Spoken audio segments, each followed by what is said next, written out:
Hello everyone, welcome back to my channel. For today's video, I'm just going to show you our tour in Shenzhen. So this is the Yinshan tour, Yinshan Resort tour. Actually this is old video. I just have no time to edit. So by this time, it's around almost 2 years. Actually this is March to April 2025, and I'm really very busy that time, so no time to do the editing. So for now, I get a little more time for myself, so I have to share this with you before it expires. So by the way guys, thank you for watching and thank you for always supporting Saudi Vlogs, and big love shout out to all my subscribers, my likers, reactors, and sa lahat po ng mga sinisilip sa aking channel. Thank you very much po for watching my vlogs. At sa lahat po ng mga tahanan, umumpun kayo sa labi, thank you very much. At sa lahat po ng mga admins, mga members na nandyan pa rin po sa supporting, thank you very much po sa inyong lahat. So sit back, relax, and hope you enjoy my video for today.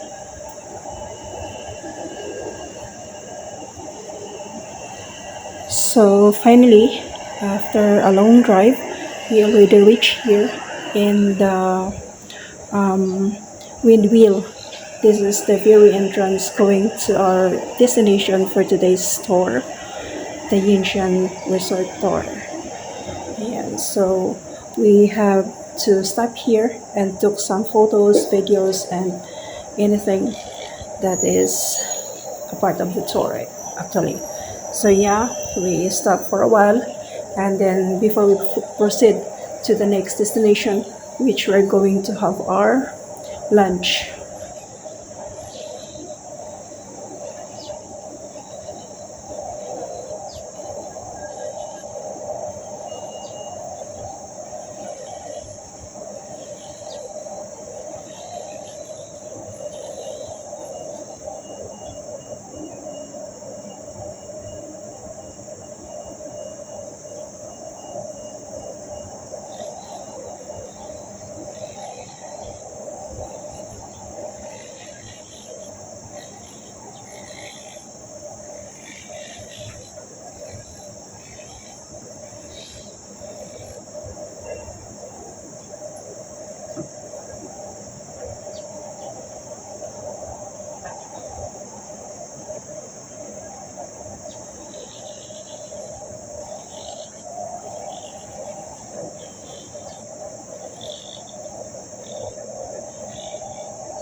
So after pictorials, selfies, videos, and group photos here in the windmill, we proceed to our next destination, which is we're going to have our lunch, and that is included in the package deal for our tour, Yinshan tour.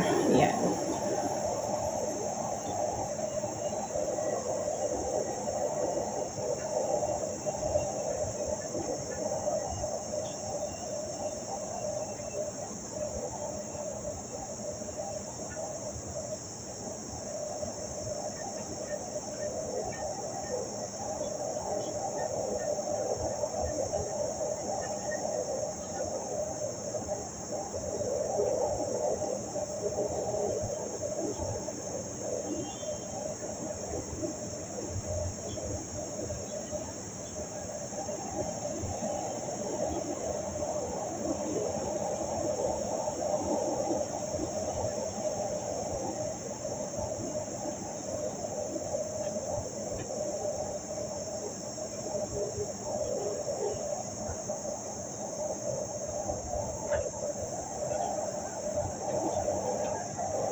So dahil sobrang traffic at inabot kami ng 2 hours on our way to this restaurant, we are very hungry already. That's why chibok na talaga agad. Wala nang piro-piro. Subo na agad guys. Tara, let's eat. Ayan. So after that, to make the story short, we proceed to our next destination, which is the glass bridge. So we're going to go through and tulay the glass bridge. Ayan, so ito yung daan papunta doon sa glass bridge mismo. So syempre walking muna kami dyan. At syempre nag-video tayo para meron naman tayong remembrance from this wonderful tour in Shenzhen and Yanshan Resort. Ayan. So as we can see here, makikita natin yung tulay. Ayan guys, sa taas. Yan yung glass bridge na tutulayan namin mamaya. So this is the way going there. So we keep on walking para marating natin yung glass bridge.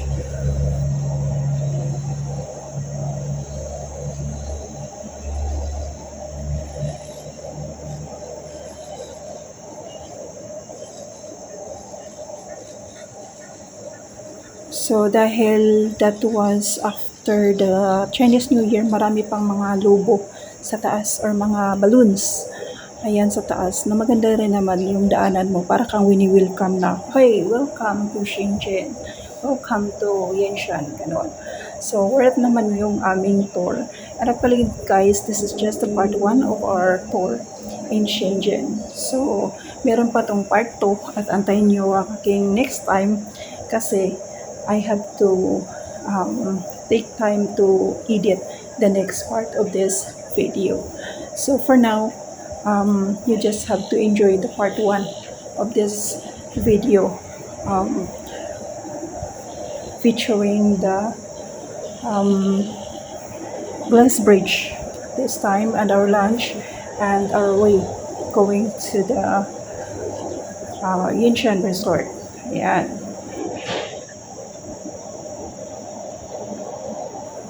So dahil nga katatapos lang ng Chinese New Year, meron pa tong mga decorations dito at saka yung mga kahoy na ganitong pink. Actually hindi yan real guys, that is just fancy na kahoy. It is not true.